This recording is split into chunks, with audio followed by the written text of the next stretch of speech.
Shalom, salam sehat, Tuhan mengasihi Anda. Saudara-saudari yang terkasih, kerajaan Allah, wow, apa itu? Tema misa minggu ini adalah mencari kerajaan Allah. Kalau Anda membaca kitab suci, saudara-saudari, kalau Anda membaca kitab suci, Anda akan menemukan berbagai perumpamaan tentang kerajaan Allah. Hari ini kita mendengar Yesus perumpamanya mengenai benih yang tumbuh menjadi pohon dan banyak burung-burung bernaung di bawahnya. Nah, dan masih banyak lagi perumpamaan mengenai kerajaan Allah. Sejauh mana Anda mengetahui dan mengerti mengenai kerajaan Allah? Tadi dalam bacaan pertama, nubuat Yeskiel digambarkan juga mengenai pohon yang menjulang tinggi di atas gunung Israel. Dan dalam bacaan kedua, Rasul Paulus kepada umat di Korintus menegaskan lagi bahwa hidup kita adalah hidup percaya, bukan karena melihat, tetapi karena kita tabah dalam melihat atau merasakan apa yang menjadi karya kehendak Allah. Nah, apa kaitannya dengan pembicaraan kita renungan pagi ini mengenai kerajaan Allah? Saudara-saudari, kita tidak membangun kerajaan kita sendiri. Kita tidak mencari kerajaan dunia. Meskipun kadang-kadang kita ditawari kerajaan dunia, kemegahan dunia, kemuliaan dunia. Tetapi saudara-saudari, yang kita cari adalah kerajaan Allah. Dan kerajaan Allah yang di sini adalah apa? Apa maksud Tuhan Yesus memberikan gambaran kepada kita semua tentang kerajaan Allah? Kalau Yesus berbicara mengenai kerajaan, gambaran kita secara manusiawi adalah kerajaan yang mewah. Wow, ada prajurit, ada menteri. Wow, begitu mulia, begitu agung. Wow. Tetapi ternyata bukan itu yang dimaksud Tuhan. Kerajaan di sini bukan kemegahan dunia, kekaisaran seperti zaman Kaisar Romawi. Bukan itu. Dengan pasukan berkuda, wah, gagah, luar biasa. Kemegahan. Bukan itu. Karena di balik kemegahan seperti itu ada kesombongan. Wow. Tetapi Tuhan, saudara-saudari, hari ini mengingatkan kita bahwa kerajaan yang dimaksud. Jadi kalau kita mencari kerajaan Allah, sebenarnya kita sedang mencari kerajaan cinta kasih. Pasti Anda tahu lagu ini kan? Jika ada cinta kasih, hadirlah Tuhan. Jika ada cinta kasih, sudah jelas kerajaan yang di sini yang dimaksud adalah cinta kasih. So, hello. Hei suami, apakah engkau mengasihi istrimu? Oh. Hai istri, apakah engkau mengasihi suamimu? Oh. Hai orang tua, apakah engkau mengasihi anak-anakmu? Oh.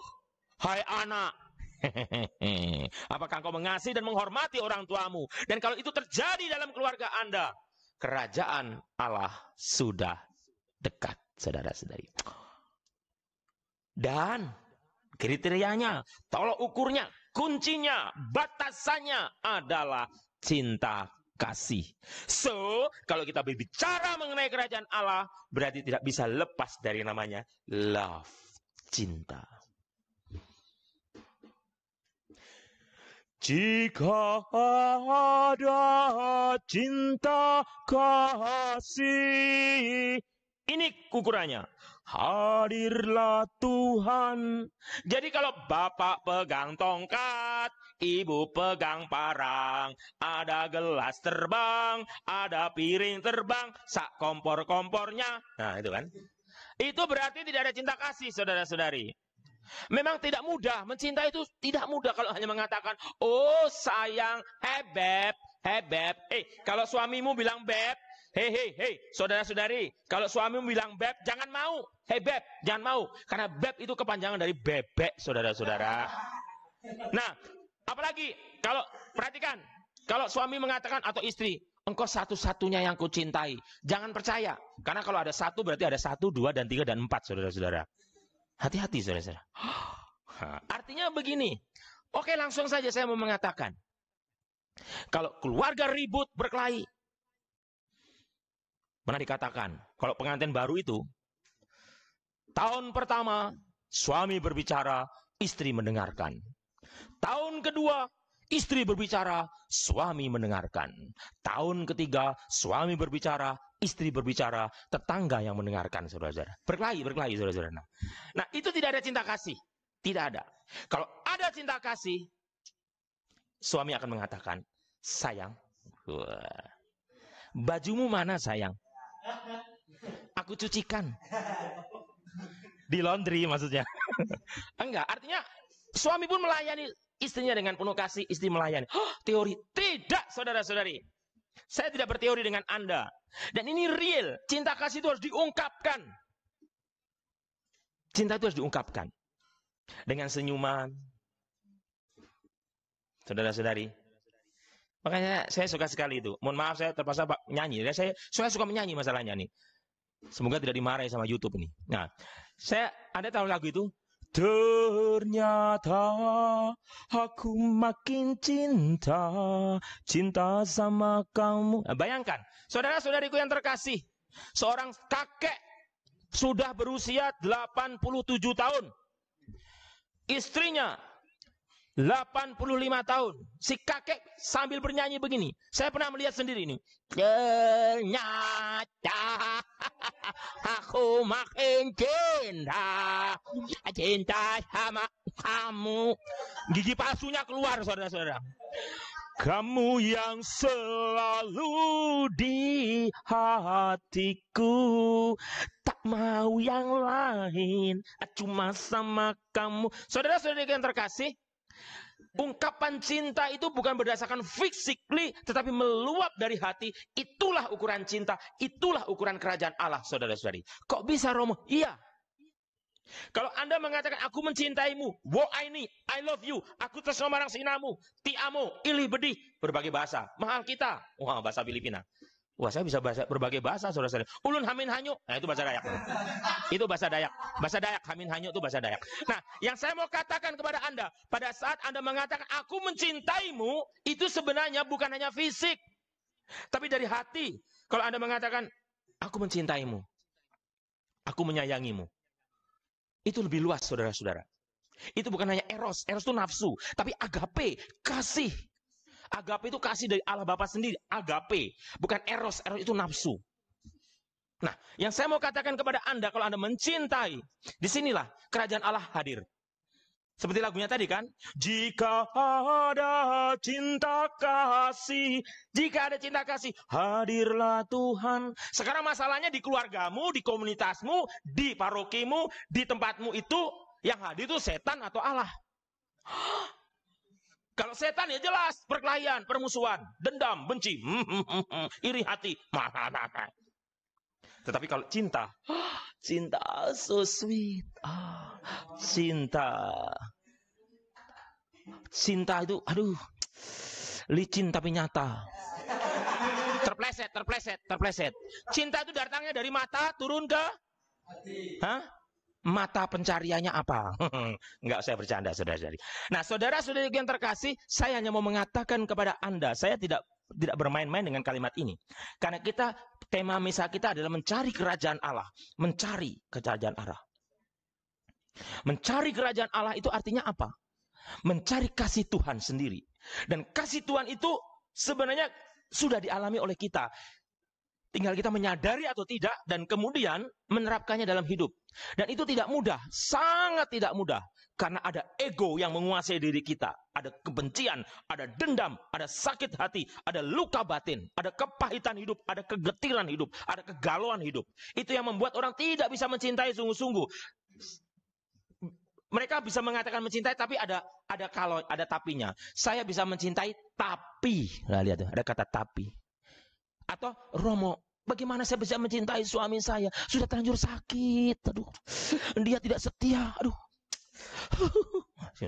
Jadi langsung. Perhatikan saudara-saudari yang terkasih. Kita belajar dari Tuhan Yesus. Belajar dari Tuhan Yesus. Belajar apa, Romo? Belajar yang mencintai sehabis-habisnya. Tiada kasih yang lebih besar daripada kasih seorang yang memberikan nyawanya untuk sahabat-sahabatnya. Saudara-saudari, saya tidak berteori dengan Anda, saya tidak meninabobokan Anda, saya tidak bermuluk-muluk dengan Anda. Saya pun berjuang untuk bisa mencintai dengan sungguh-sungguh. Tidak mudah mencintai sungguh-sungguh, saudara-saudariku yang terkasih. Saya katakan tadi, ada masa lalu yang kelam. Bagaimana saya bisa mencintai, menyayangi seseorang kalau orang itu pernah mengkhianati saya, pernah menyakiti saya, pernah membohongi saya? Bagaimana mungkin saya bisa tulus mencintai? Tetapi disitulah kerajaan Allah hadir kalau Anda sungguh mencintai, saudara-saudari. Disitulah Anda bisa menang lawan setan. Kalau setan membisikkan, musuhi, lawan itu orang yang mengkhianatimu, itu balas, bunuh, kasih racun, campur stroberi, kasih racun, campur stroberi. Nah, artinya disuruh membunuh malahan.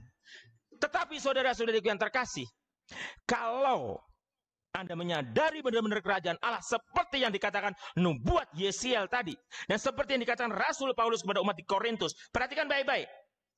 Saudara-saudara, hati kami senantiasa tabah, meskipun kami sadar bahwa selama ini kami mendiami tubuh ini yang rapuh. Perhatikan, kami masih jauh dari Tuhan, sebab hidup kami adalah hidup karena percaya, bukan karena melihat. Toh hati kami tabah. Perhatikan baik-baik. Kami berusaha, entah di dalam tubuh, entah di luarnya, supaya kami berkenan kepada Allah. Kami berusaha berkenan kepada Allah. Saya ulangi, kami berusaha berkenan kepada Allah. Pada saat Anda berusaha berkenan kepada Allah, hadirlah Tuhan. Perhatikan, pada saat Anda berusaha berkenan kepada Tuhan, jika ada cinta kasih, hadirlah Tuhan. Pada saat Anda mau marah dengan pasangan Anda, pada saat Anda mau marah dengan teman Anda, pada saat Anda mau membalas sakit hati Anda, bertanyalah, apakah ada cinta dalam diriku? Romo, saya pernah melakukannya, tapi saya menangis sampai menangis. Biarlah Anda menangis, saudara-saudari, dari Anda berbuat dosa. Biarlah air mata membanjiri Anda. Biarlah Anda merasakan sesuatu yang luar biasa sakitnya daripada Anda berbuat dosa, saudara-saudari. Pada saat itu, Tuhan pun terharu melihat perjuangan Anda untuk memutuskan untuk tidak berbuat dosa, yaitu membalas kejahatan dengan kejahatan. Saudara-saudari, pada saat Anda berpikir baik, berusaha bertindak baik, bahkan meskipun Anda disakiti, Anda difitnah, Anda dibully, Anda diperlakukan tidak adil, tetapi Anda melakukan, berbuat sesuatu yang baik demi kemuliaan Tuhan, demi kerajaan Allah. Disitulah kerajaan Allah hadir, saudara-saudari. Amin, saudaraku. Kerajaan Allah hadir. Kriterianya sederhana. Tema kita mencari kerajaan Allah. Awalilah dengan cinta kasih, berjalanlah dengan cinta kasih, dan akhirilah dengan cinta kasih. Bayarannya adalah cinta kasih. Saudara-saudari, are you ready? Siap menjalani kehidupan, mencari kerajaan Allah yang sudah hadir di hadapan kita. Tetapi untuk membuka kunci kerajaan Allah, tidak ada cara lain, yaitu cinta kasih. Siapapun Anda, siapapun saya, tidak ada alternatif lain untuk bisa masuk mengalami kerajaan Allah kalau tidak melalui cinta kasih. Entah Anda seorang romo, seorang pastor, suster, bruder, umat awam, aktivis gereja, kalau tidak ada cinta kasih, Anda tidak layak dalam kerajaan Allah. Meskipun Anda romo, Anda suster, Anda bruder, Anda siapapun saja, kalau tidak ada cinta kasih yang tulus dalam diri Anda, saya, kita semua tidak layak di hadapan masuk kerajaan Allah. Karena kriteria melangkahkan kaki masuk kerajaan Allah adalah cinta. Meskipun Anda disakiti, meskipun Anda dikhianati, dilukai, tetaplah mencinta. Tuhan memberkati Anda.